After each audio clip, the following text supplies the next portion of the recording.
everybody, this is Waldorf. And this is Statler. And today we got Battle Report 98. 098. This is something we've been meaning to do for a long time, and that's getting back to a Warbands game. Yeah, and this is kind of our version of Warbands. Our version of Warbands, which is for new players or for whatever. You got a group of guys, you only have a little bit of time, and you want to play some 9th Age, but you don't want to pull out the full army. It's something a little different, yeah. Right. So what we did was 800-point Warbands. Our rules simply were the minimum and maximum size for all units were halved. Right.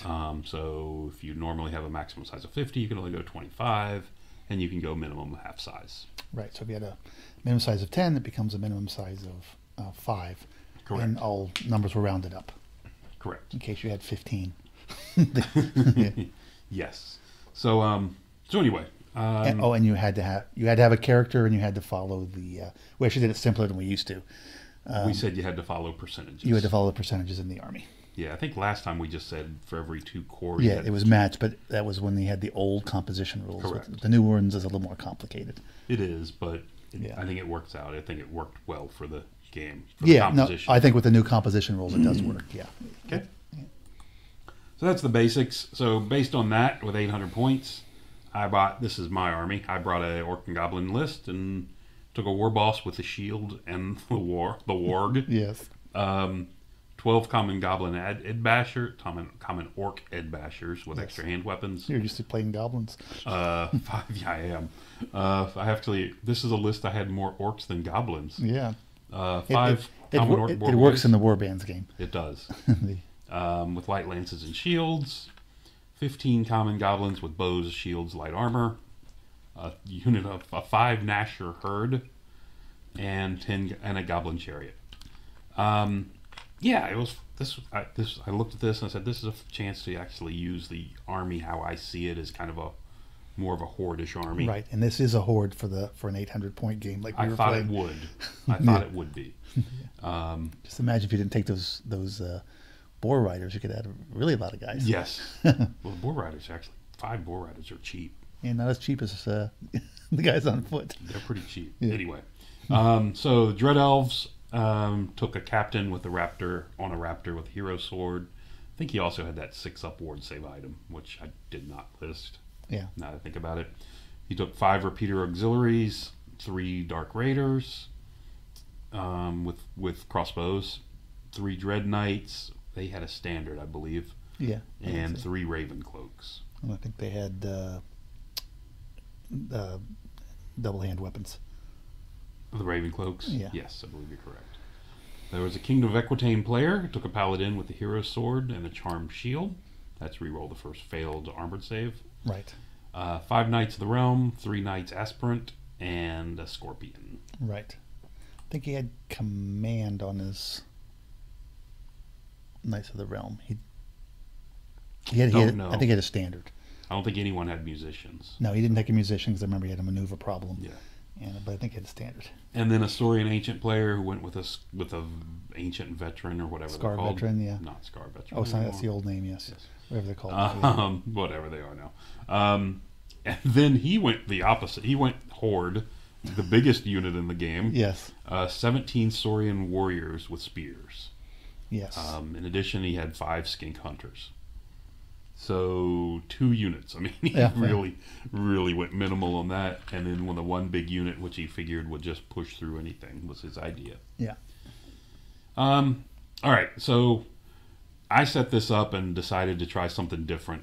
And we decided to try something, no victory points, just whatever you call them, scenario points. No objective points. You were only doing objective points. You weren't doing casualties correct. at all. Yeah. We were doing strictly objective points. Right. And so what we did is there's these little flags out here. You can see them on the field, like they're right beside all these big numbers. Right. These 2 are worth a point apiece. The one in the center I made worth 3. Turned out not to be a great idea, but anyway, this is just what I came up with. And the one in the back was worth 1 to you, 3 to your opponent if they took the one in your deployment zone. Right. And that was it. So you had to be within 6 inches to claim it. If there was if there was a single enemy unit with, it didn't matter who, you had to be the only one within 6, and if there was an enemy unit, then it was contested. Correct, contested, and no one got the points. There was none of this. You have more or less units. Correct. You either added or you didn't. And the only other catch was once you claimed one, it was yours until someone else took it from you. You didn't have to sit beside it the whole time. And went with 3 in the center, and I think that was a mistake. We talked about that later, and we kind of agreed that was which also a mistake went, I made. The table's actually a little deeper. It's 5 foot in this case because we have that ability, and there's a lot more terrain, and you can do that because you have a lot more little units running around. And we did an 18-inch from the back deployment, so we did start 24 apart, same as normal, but you had the option of going further back. Right. What it typically does is just means you have a little bit more decoration on the table. Yes, yes. Because, I mean, if you trim this 6 inches of both sides out, you're on a standard 4-foot table, and really, if you look, there's nothing within that back. In theory, it'll help somebody who has if they take a war machine. It can, yes. In theory. In theory. And it takes a little more to get to that back objective too. Correct. It's like within 12 inches of the back. Yeah, the back objective probably should have been a little bit further forward. It caused problems for us because we went second both games, and anyway, we'll see. So the good guys deployed. Off to the left, you can see the unit of 5 Knights of the Realm. The Scorpion, he's using this bombard thing, is a Scorpion on the hill. Yep. A unit of 5 Skink Hunters up front. It's very French to use a bombard. There's the big unit of 17 Saurus Warriors and the veteran in there. Saurian Warrior? Saurian, what did I say? Saurus. Saurus? I don't know what that word is. I did do the same thing I said earlier. Yeah. He put his hero out by himself. The Aquitaine guy. The Aquitaine hero. Yeah. Simply because there's no one really to shoot at him much. And he only had 2 units in his army. Well, and Knights Aspirant out on the right. Yes. Aspirant. Anyway. Back to our side, I had the Boar Boys on the far right, Squig Herd, Nasher Herd, 3 of the Raven Cloaks kind of stashed in the woods behind the Nasher Herd. There's my unit of unit of 10. You know what? I think I shorted myself. Did you? I think I paid for 12 and took 10. Oh, okay. But there's only 10 there. Yeah. And then further off to the... Your hero's in there also, right? Your general? General's in there too. Yeah. The guy. Anyway. Unit of 15 Goblins in the field. 3 these are the 3 Dark Raiders here in the back. Right. My Wolf Chariot up front. 5 crossbow auxiliaries. Yep. And 3 Raptor Riders, Raptor Knights, and a Dread Knights. And a hero. And a hero with them. And I think that was it. Yep, that was it. So and we got a couple 3 woods, kind of a tower, buildings, some fences, some couple 3 hills, a lake, and a field. And 2 fields. Yep. 2 fields. Sorry. So enough to. I mean, Rice. I like to be able to throw a lot of terrain out there. Yeah, it always makes the game look more interesting. Can't really do that with standard size games because of it does cause lots of weird things. But when you have smaller units running around, it adds a little flavor. Also helps a little bit with the shooting because the shooting in a smaller point game is more powerful than it is in a larger point game. Because losing a couple guys out of a unit really means makes a lot difference. More. So it is kind of, which I personally kind of like. I don't think ballistic skill shooting is really worth a lot, except in extreme cases. But in this type of game, it is. Like if you take 100 bows, like some bastards are doing. Exactly. Where you have super, weapons of some sort. Right. But so putting the terrain out there helps with the hit probabilities and all of that too. Yeah, I agree. And it looks nice. And there was no magic. in no one elected to take magic. I mean, you had the choice. Of course, with character maxes, I mean, you might have problems, but... Yeah, it usually means it has to be your general, and a lot of... with the minus in leadership, a lot of people don't want to do that. Correct. Yeah. So we went on to turn 1. Oh, the other rule, too, is you can't use... your army can use your benefits, but your friends can't use... Oh, Inspiring Presence, correct. Inspiring Presence or anything else. You could only use your own. Yeah, if you had a BSB, you wouldn't be able to... to share that around. Share it around. Yeah, I don't know that any army can field a BSB. I guess I could do a Goblin. There's some people... I mean, probably some of the cheaper stuff. Yeah. So anyway, turn 1, you can see off to the right, the Knights Aspirant move forward. They came up within 6 of this marker, so they're going to claim it. And they also are behind the hill, of course, so no one can see them. Right. Over here in the center, the big Source Warrior block just came straight forward. Decided they're going to dominate the battlefield because no one can really touch, that unit, I don't think. Especially with the character in there. Yeah, with the character in there as well. They're both, them and the Skink Hunters or whatever to the left are both within 6 inches of that objective. Right, and in this game also I think it's important that anybody could claim an objective. You don't have to have scoring. You didn't have to be a scoring unit to claim objective.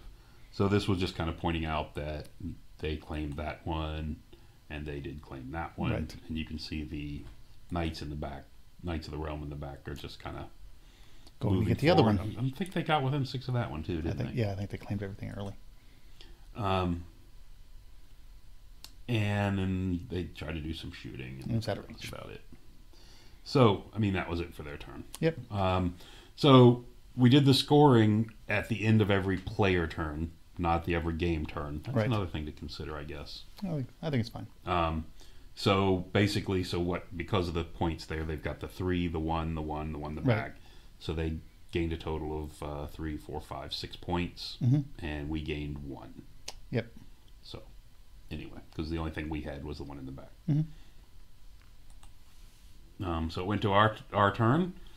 My chariot decided I'll take 8 dangerous terrain checks for the field in the woods and get rid of those skinks. But it took like 10 minutes to resolve this as the guy was trying to figure out if he was going to run away. And there was this long discussion, and they couldn't figure it out. And I kept threatening that I was going to blow them up if they stood, whatever. I actually thought there was a decent chance he wounds me twice, and I take at least 1 on average from the dangerous terrain. There's a good chance, I'm not a good chance, but there was probably a 30% chance I don't even make it. Yeah.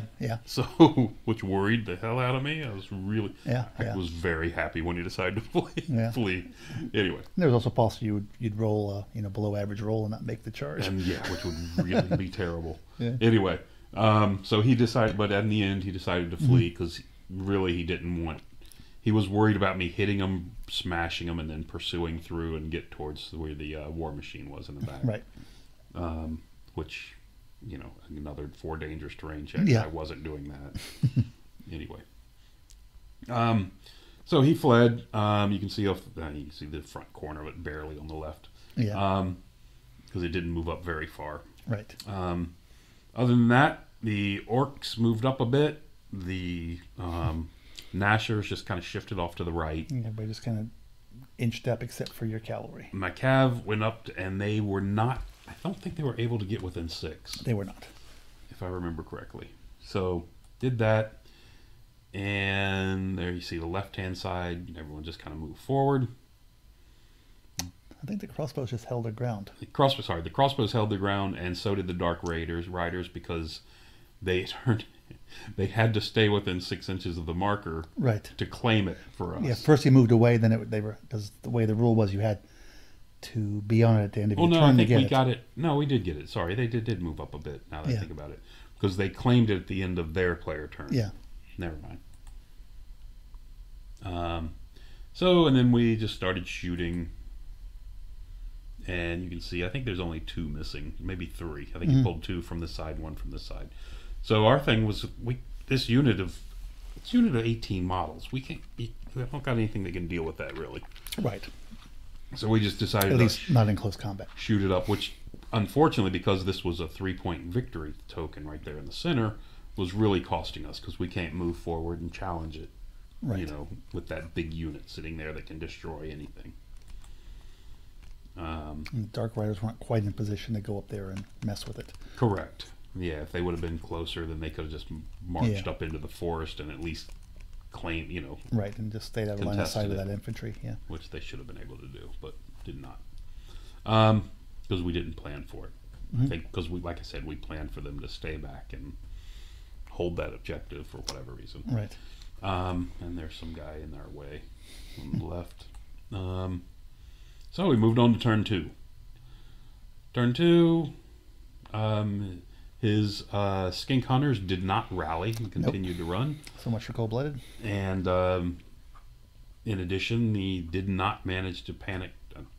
Sorry, they did manage to panic the scorpion, so it wasn't going to be shooting. All right, so I have 2 pictures of that. I'm not sure. Okay. Oh no, it did not. Sorry, they did not panic the scorpion. Scorpion fired and killed off a knight. Got a lucky shot through the woods.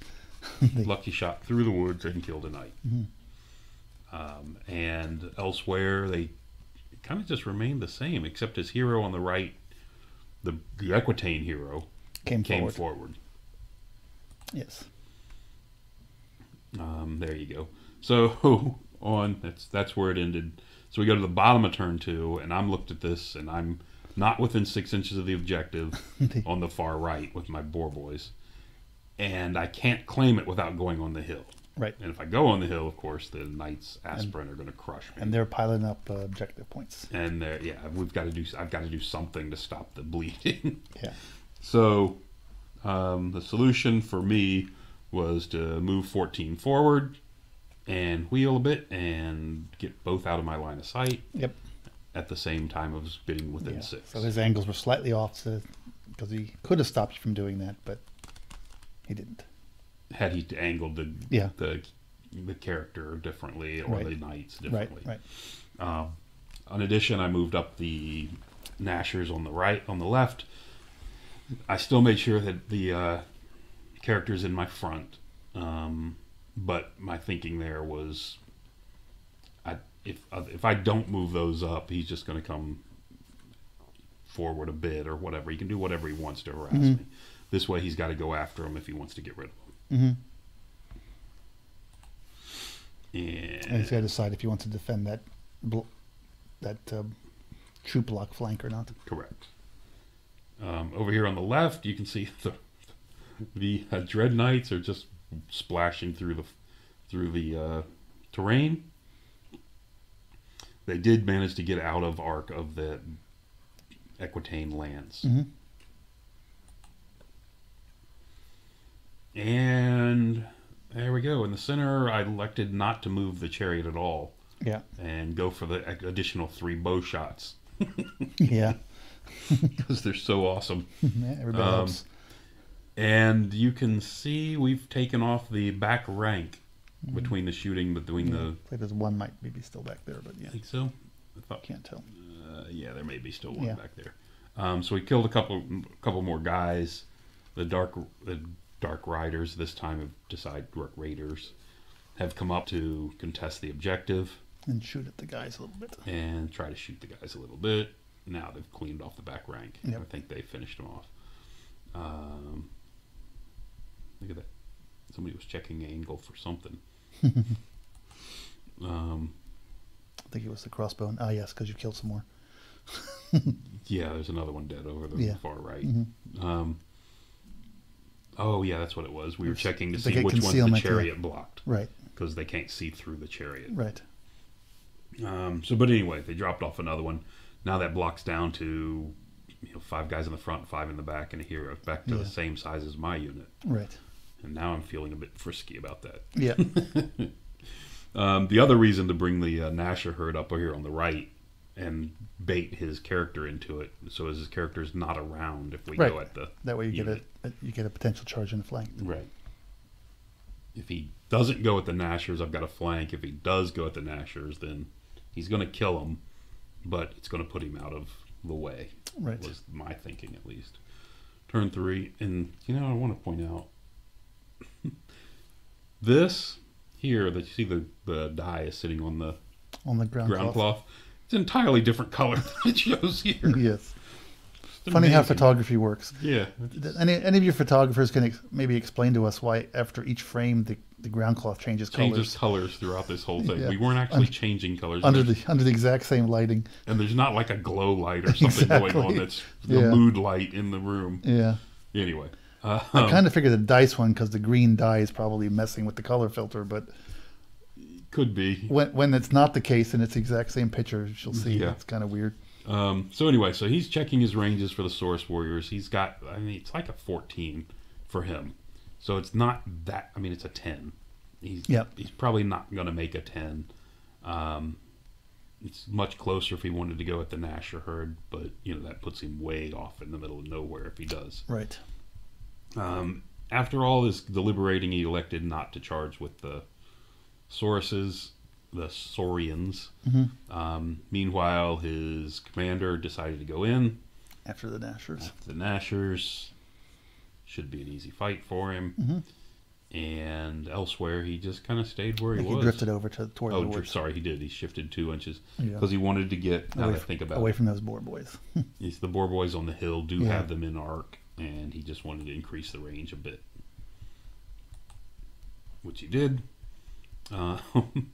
He didn't like my maneuver, so he performed a loop maneuver of his own and moved the Knight's Aspirin around behind my boar boys, which is going to be a problem. Not really. And off on the left, the Knights of the Realm came up and decided to make their presence felt. To threaten the center. Basically, to get on the other side of and they kind of gave up the objective when they did that. Right. And apparently moving that tray leaves a path in the terrain as well. They've trampled the grass, I guess. No, it's more growing. Haven't you ever watched Excalibur? There you go. So he came in and killed 3 of me, and then his horse killed another one. I went before the horse, but 4 attacks, and nothing got through on him. Yep. I was actually thinking the strength 5 attacks would accomplish something for him a little bit. It's not easy. I mean, he's got a 2-up armor save. Yep.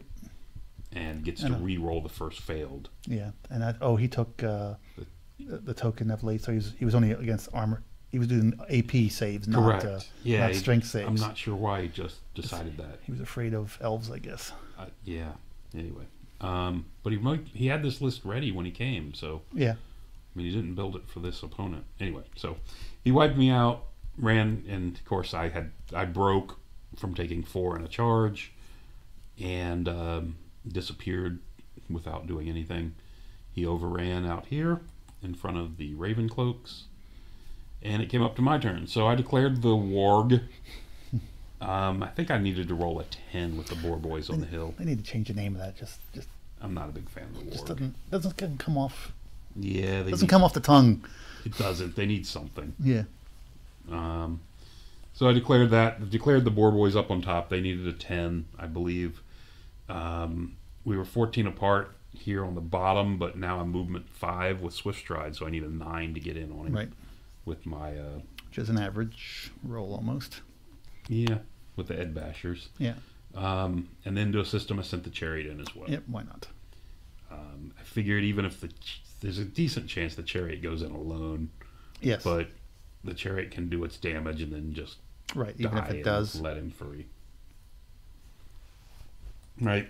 Yep. It's going to be well worth it. Then he'll be off the objective if he chases you, so it works. Yeah. Yeah. Nah, he'll probably kill me. So, of course, the boar boys failed with a really low roll, so they didn't get very far. Right. Which is, leaves the aspirants right behind me. Back in that bit, they're only strength 6 on the charge. Yeah, and it's only 6 attacks going before me. So elsewhere, you can see the Dark Raiders have moved over to chaff up the Knights of the Realm on the left, and the Dread Knights. Dread Knights have come around and faced into the rear of that. Right. Giving them a, kind of sandwiching them in there. Right. Meanwhile, in the charge over here, I made sure to place the Chariot so it's only contacting 1. So you maximize with all the infantry and just one base. Went the cheesy corner to corner. So you could do the cheesy corner to corner. Yep. And that way it gets less attacks on my Chariot. Right. I was hoping the Chariot lived through this. Something I'm hoping that they do something about in version 2.0. I think you're hoping in vain. I do too, but I can still hope. You can. So the Raven Cloaks moved around, just got around to the flank of the guy. They tried to march, failed. Yeah. And there's that. And what do we got here? The auxiliaries moving around. Yeah. Not sure what he was trying to face. I forgot. It took him a while to figure out what he was doing with those guys.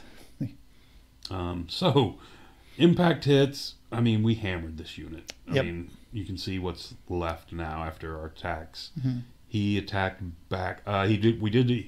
He issued a challenge, and my guy accepted. General accepted. My general accepted because he had 4 attacks, but right. You know, I do have hand weapon and shield, and they're both mundane. Yes. So. So I get the I've parry. got a parry. I mean, I think we're equal weapon skill anyway. So I figured only 2 hits were going to get me, so I'll probably only get 1 wound. So one way or another, I lived through it and saved my unit. So I took a wound and So I took the wound and killed 4 of his guys, which is not a lot, but when you're playing with small units, it makes a big difference. Actually, he had some guys in the back too. Those guys are just from the second attacks.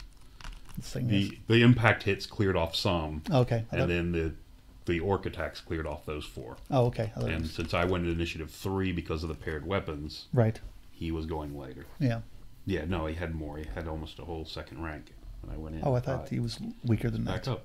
But maybe. Yeah, there you go. See, there's almost 2 ranks. By the. Here's a full There's like one guy missing. Okay, yeah. There's 10 guys. Okay. Yeah. And he's down there to only 3 guys. 3 guys. So he did kill 7. So there's 3 more guys that we don't see. Yeah. Like I said, I think that must have been the impact hits. Yeah. So anyway, we did that. So his wound to my pile, we chased him. He fled, and you hardly lost anybody from your guy. You lost 2 guys. Yeah, apparently he hadn't gone back. He did kill 2 guys. Well, he's on initiative 2. Yes. So. And the chariot charged out of the field, takes 4 dangerous terrain checks, into the woods, pursued, and took another 4 and not wounded at all. You needed to pop off these wheels, put the big wheel on the sides, because clearly this is the all-terrain chariot. It goes through fields, woods, it doesn't care.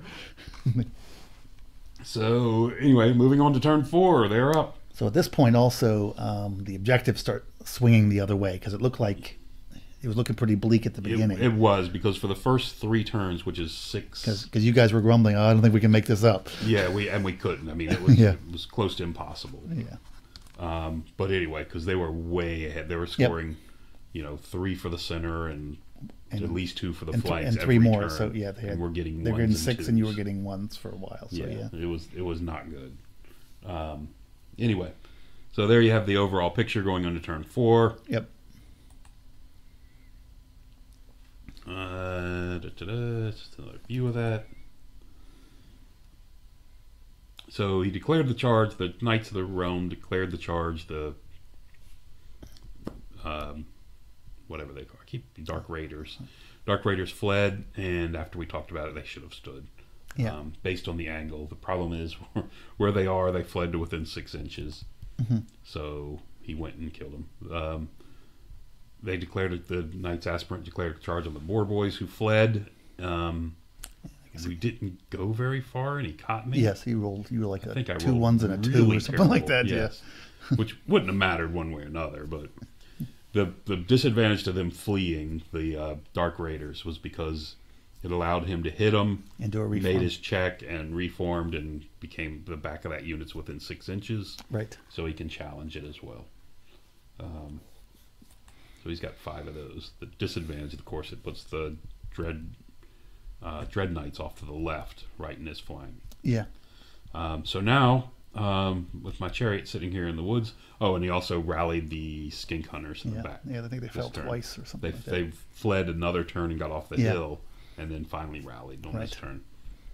But I'm happy because you can see my chariot.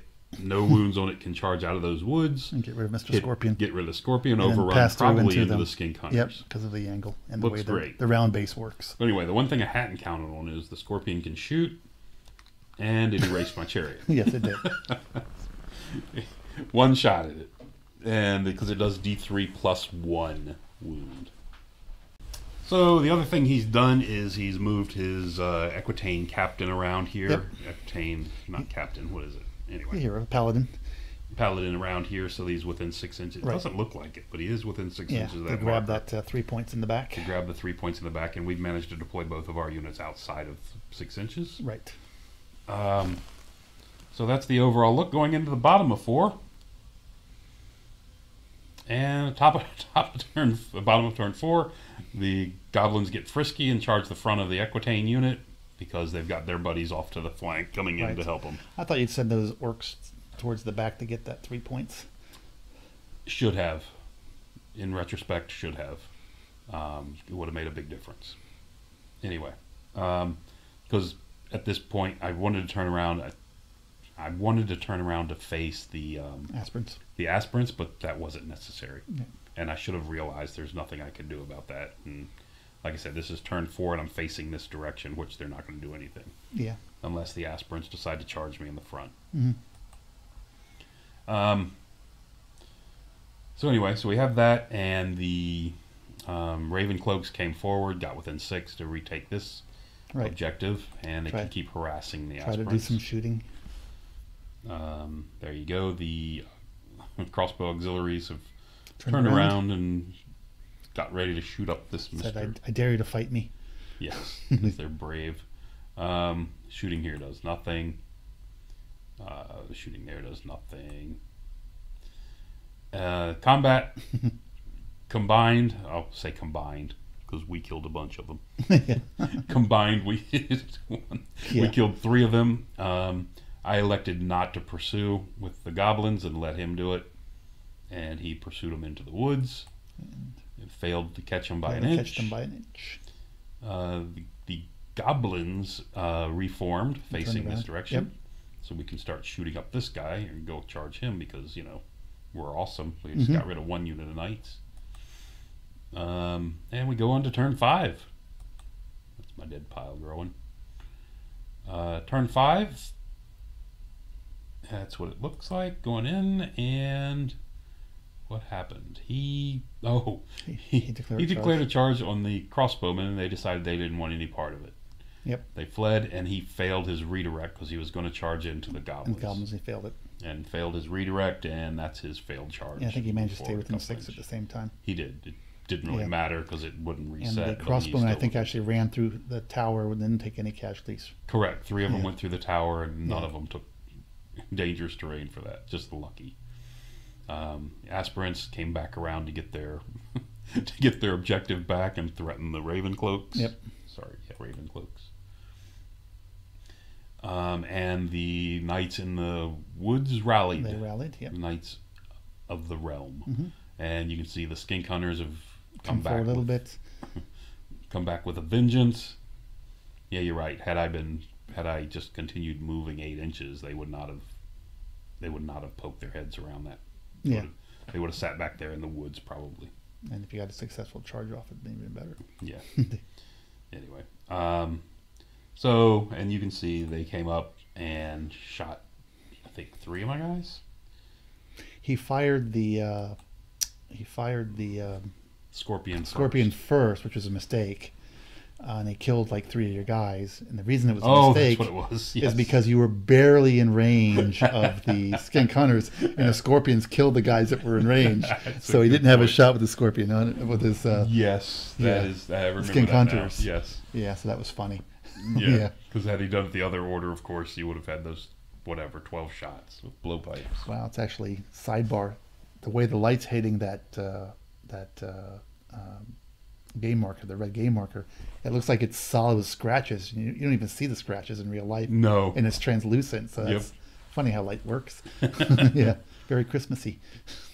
Okay, so bottom of the turn, like I said, goblins are very brave. Yeah, they're charging, and the big reason is that's going to put me within 6 of the objective. You can test it, and you've got. I'm going to get it. I'm going to have minimum charge in 1 rank because he's going to kill a couple. Yep. He's only got 4 attacks. He should miss me twice because I've got parry. Like I said, so he does. Even if he does 2 wounds, it's a push. Yeah, is what I'm looking at. Not suffering from having to take a break test.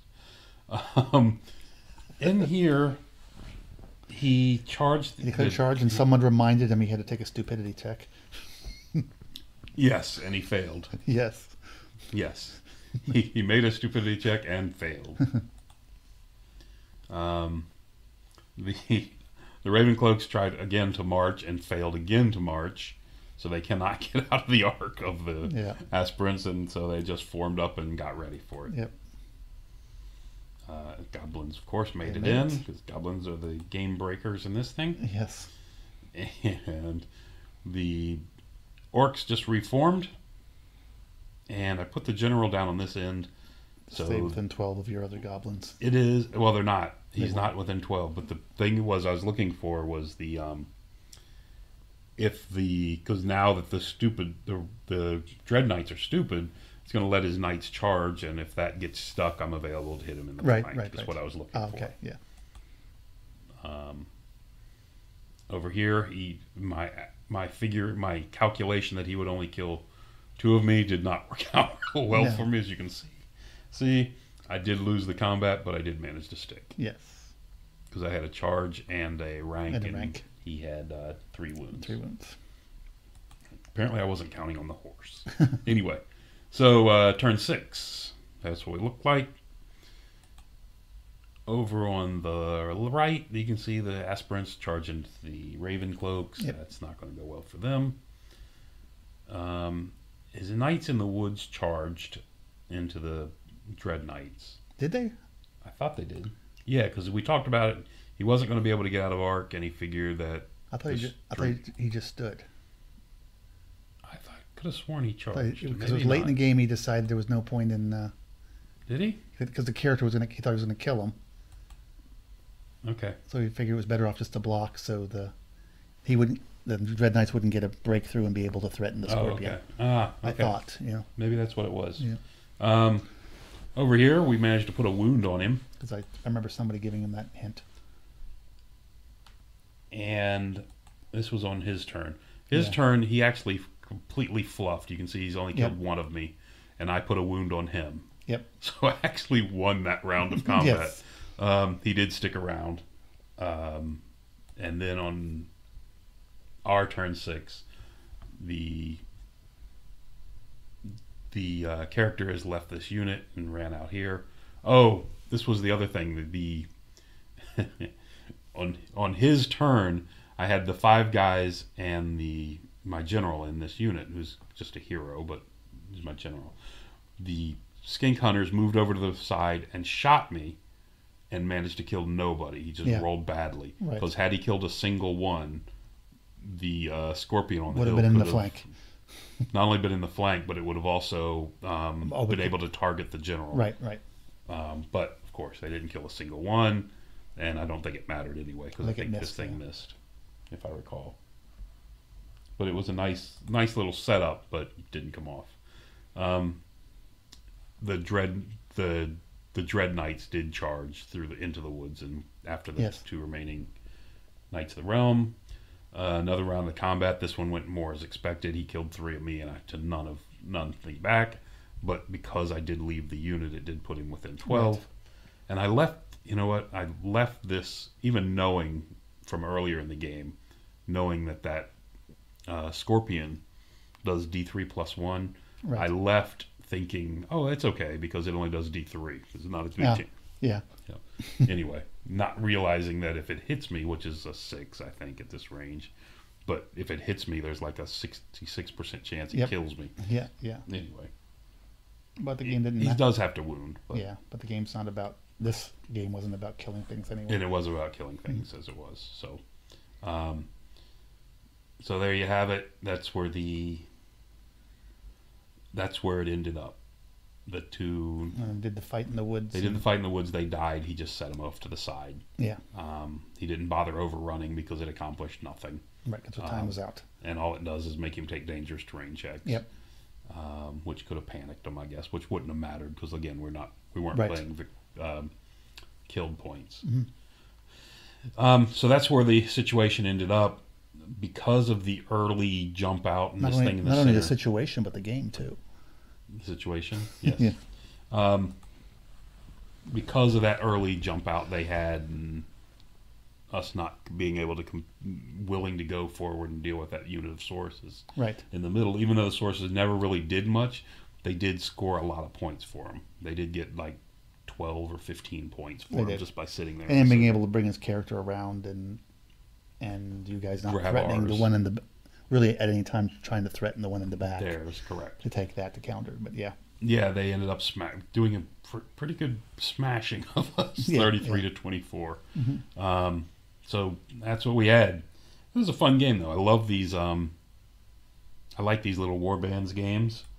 I think we're going to. We kind of talked about it with a couple of guys. Guys liked playing it. We're going to start doing, and a couple of the guys responded, "Oh, I didn't know you guys were doing that, or we would have shown up, or whatever." It's like, oh, I sent the email out. Pay attention. Anyway, reading's difficult. Reading's hard. Reading is hard. Uses words. It requires an effort. Yeah. But I think we're going to start doing this because this also has the advantage of it's quick. It's quick. It's easy. It's 800 points. You can do something. We've actually played 2 games in one night. If somebody new is interested in getting into Ninth Age, and night being 3 hours, they can. Yeah, that's true. Yeah. Somebody new can show up and bring 15, 20 figures and be ready to play a force. And since we're painting snobs, and they have no excuse of not being able to paint up an army. Although some people will, anyway, still use that. The other advantage I see with this, and that I'm counting on, is if somebody is interested and wants to jump in, it's not a one-on-one game. It's not a confrontational game. And there's lots of, frankly, there's lots of camaraderie. We were kibitzing with each other, there's tons making fun of one another, and all kinds of stuff, and daring one another. Correct. It's just a different dynamic when you have multiple people in the game. It is. It's a huge from a fun perspective. And like I said, for a new person, that not only brings them into the game itself, the Ninth Age, but it also brings them into your gaming group, because the whole time you're sitting around talking with the entire group of people. Gamers, like I think we've mentioned before, tend to be introverts. Yep. This kind of brings them out. They're sitting around the table with a bunch of guys. We're running our mouths, talking about, making fun of each other. All kinds, questioning everything we do. Like my orc sitting in the middle and just spinning around the whole time. It's all there and up for grabs. Right. It's also, for bringing in new players, it's easier. You're not overwhelmed learning the rules because you're only pushing around potentially 2 units. Yeah, from anywhere between one guy had 2, I had 5. In theory, you could have one guy. You could have 1 unit and 1 guy if you wanted to. Correct. Some of the cheaper armies can have 5 or 6 maybe, but it's not an overwhelming number of units. And you've got at least one other guy, maybe a couple on your side, and you can turn to them. What's the rule for this again? And whatever. And exactly. And you can also. It's a really good introduction. And when things don't go right, you can blame them. And you blame your opponent. Like I said, we would have won if it wasn't for my ally. And that applies to everyone. Yes, exactly. So, exactly. So anyway, that was it. It's a fun time, and we're going to be doing more of these. Yep. We'll see how well they do. If they're well received, we'll start publishing the battle reports for these as well. But, at least initially, this is what we got. We'll see what happens. All right. Thank you for listening. Till next time.